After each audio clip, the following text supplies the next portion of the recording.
Program Studi Sastra Jepang Universitas Komputer Indonesia pada hari Senin 4 November 2024 menggelar acara sosialisasi kunjungan dunia industri Jepang yang terdiri dari 8 perusahaan.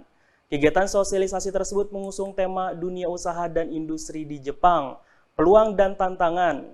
Acara ini digelar di lantai 17 Smart Building Unicom. Program Studi Sastra Jepang Universitas Komputer Indonesia menggelar acara sosialisasi kunjungan dunia industri Jepang yang terdiri dari 8 perusahaan. Kegiatan sosialisasi ini mengusung tema dunia usaha dan industri di Jepang, peluang dan tantangan. Acara yang digelar pada hari Senin 4 November 2024 di lantai 17 Smart Building Unicom ini bertujuan untuk memperkenalkan perusahaan-perusahaan di Jepang yang memiliki ketertarikan untuk menjalani hubungan kerjasama dengan Universitas Komputer Indonesia. Acara ini dihadiri oleh Wakil Rektor 2 Bidang Sumber Daya dan Kerjasama, Asosiat Profesor Dr. Agus Rianto STMT CSBA. Wakil Rektor 3 Bidang Riset, Inovasi dan Akreditasi, Asosiat Profesor Dr. Insinyur Herman S. Sugoto MBA. Wakil Rektor 4 Bidang Sistem Informasi dan Internasional, Profesor Zainal Arifin Hasibuan MLS PhD. Para dekan, kaprodi dan perwakilan mahasiswa dari seluruh program studi yang ada di Unicom. Kegiatan ini diawali dengan laporan dari Ketua Pelaksana Dr. Fitri Haryanti MPD. Sambutan perwakilan perusahaan Mr. Kato Shigeki, kemudian dilanjut dengan sambutan dan pembukaan dari Wakil Rektor 1 Bidang Akademik dan Kemahasiswaan, Profesor Dr. Haja Umi Naribawati Dr. Rades SE MSI. Acara dilanjut dengan penyerahan cenderamata dari dekan kepada perwakilan Dudi Jepang, Mr. Kato Shigeki. Kemudian acara dilanjut dengan penampilan mahasiswa, presentasi mahasiswa, dan presentasi dari perusahaan-perusahaan Jepang.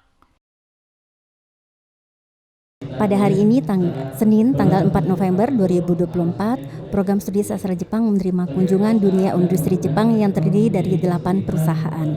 Tujuan dari kegiatan ini adalah untuk memperkenalkan perusahaan-perusahaan di Jepang yang memiliki ketertarikan untuk menjalani hubungan kerjasama dengan Universitas Komputer Indonesia. Tujuan dari kegiatan ini yang lebih luas adalah tidak hanya untuk memberikan kemudahan atau fasilitas kepada mahasiswa program studi sastra Jepang untuk melaksanakan internship ataupun penyerapan tenaga kerja di Jepang, tapi harapan kami ke depannya juga akan tercipta semacam Japan Center, Japan Training Center di Unicom dengan tujuan untuk sebagai wadah untuk pengembangan kerjasama antara Jepang dan Indonesia, antara Jepang dan Unicom. 就職活動、あとあれ送り出し機関と仲良くなるとかかな。送り出し機関には情報行くもんね。これは大学生ですか？大学生ですね。日本の企業がってこと？日本の企業が募集する？ Pertama ada beberapa cara. Yang pertama adalah kalau kita mempunyai kenalan di LPK terutama ya. LPK juga biasanya bisa menyalurkan untuk ke perusahaan-perusahaan Jepang pertama itu, tapi menggunakan visa yang berbeda ya. Visa yang sudah lulus dari universitas. 大きな会社だと、資格とかっていうところを見て卒業した大学っていうのが重視されます。中小企業だとそもそもオファーが少ないのであんまり来てくれないっていう状況ですね。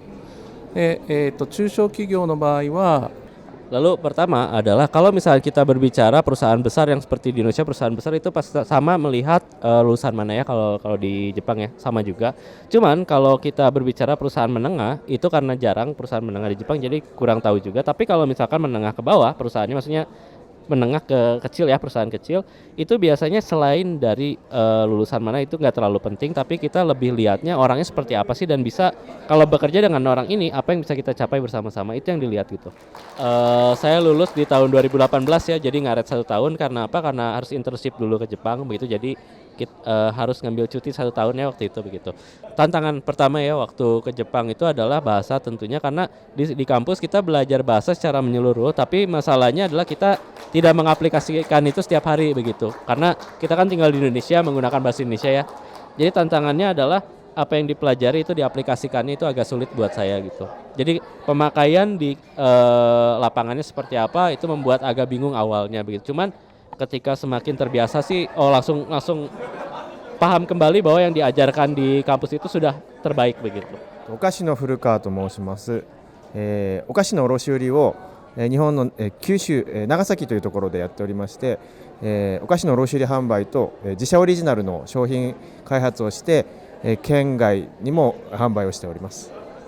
Jadi perusahaan beliau terfokus di penjualan snack-snack zaman dahulu ya di Jepang, terutama di Nagasaki. Tapi perusahaan beliau tidak hanya menjual di Nagasaki saja, perusahaan beliau juga menjual di luar prefektur Nagasaki tersebut.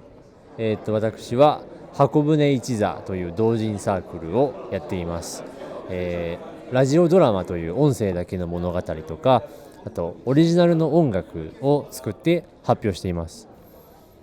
Jadi perusahaan beliau bergerak di bidang menggunakan audio untuk dijadikan cerita ya, disebut dengan radio drama ya. Nah di situ juga perusahaan beliau membuat suatu audio dan dibuat jalan ceritanya. Kurang lebih seperti itu garis besarnya.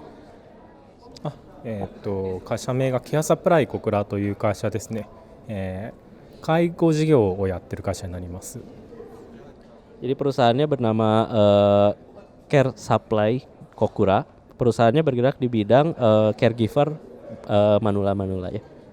日本はやっぱり人口が減ってきて労働者が不足するっていうのはもう目に見えてますので、雇う方ももう日本人にこだわってなくって、やっぱりうちで言うとその福祉の仕事なんで、いわゆるもう優しいとかコミュニケーション能力があるとか。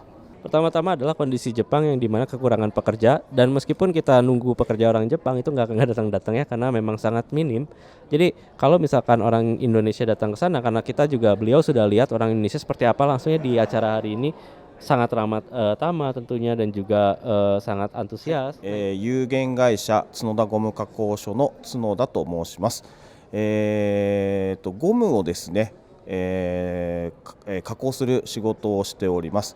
で半導体装置メーカーだったり半導体デバイスメーカー、皆さんがご存知なのは TSMC。 Jadi perusahaan beliau adalah perusahaan yang bergerak di bidang pembuatan produksian karet ya. Nah dari produksian karet tersebut diolah menjadi alat-alat, bahan-bahan apa, dan banyak juga perusahaan-perusahaan Jepang yang besar seperti Sony tadi seperti itu ya, bekerja sama dengan perusahaan beliau begitu. ジェッツ事務所ですね。岩田と言います。はい。ビザの申請代行とか行政手続きの支援をやってます。はい。Perusahaan beliau bernama Jets ya. Perusahaan beliau bergerak di bidang untuk prosedur ke imigrasi dan juga untuk visa, untuk juga pengaplikasian visa untuk diwakili ya, mewakilkan. Nah kurang lebih perusahaan-perusahaan beliau itu bergerak di bidang hukum yang membantu bantuan hukum dan juga support hukum ya. Dengan diadakannya kegiatan ini, diharapkan para mahasiswa mendapat kemudahan atau fasilitas untuk melaksanakan internship untuk penyerapan tenaga kerja di bidang Jepang, serta bisa memberikan pembekalan kemampuan bisnis kepada mahasiswa Unikom sehingga bisa menciptakan tenaga yang memenuhi kualifikasi untuk bekerja di Jepang.